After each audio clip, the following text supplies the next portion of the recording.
नागपुरातील युवकांना रोजगाराच्या नव्या संधी उपलब्ध करून देण्यासाठी आणि उद्योगांना कुशल मनुष्यबळ मिळवून देण्यासाठी मोठं पाऊल उचलण्यात आलं आहे। MIDC कौशल्य विकास केंद्र आणि राष्ट्रसंत तुकडोजी महाराज नागपूर विद्यापीठ यांच्यात एक ऐतिहासिक सामंजस्य करार करण्यात आला आहे। या करारामुळे विद्यार्थ्यांना पदवीसोबतच इंडस्ट्रियल ट्रेनिंग आणि रोजगाराच्या नव्या संधी उपलब्ध होणार आहेत।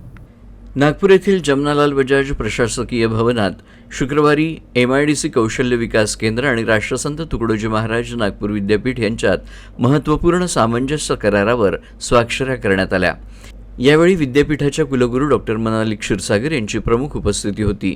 विद्यापीठाकडून कुलसचिव डॉक्टर राजू हिवसे आणि MIDC कौशल्य विकास केंद्राचे संचालक डॉक्टर दिलीप मानकर यांनी या करारावर स्वाक्षरी केली। या करारानुसार विद्यापीठाच्या व्यावसायिक अभ्यासक्रमांशी संबंधित विद्यार्थी आता त्यांची अनिवार्य इंटर्नशिप MIDC कौशल्य विकास केंद्रात पूर्ण करू शकणार आहेत। इथं मिळणाऱ्या तांत्रिक प्रशिक्षणाच्या बदल्यात विद्यार्थ्यांना शैक्षणिक क्रेडिट्सही दिलं जाणार आहे। त्यामुळे विद्यार्थ्यांना शिक्षणासोबतच प्रत्यक्ष औद्योगिक अनुभव मिळणार असून रोजगाराच्या संधी अधिक बळकट होणार आहेत।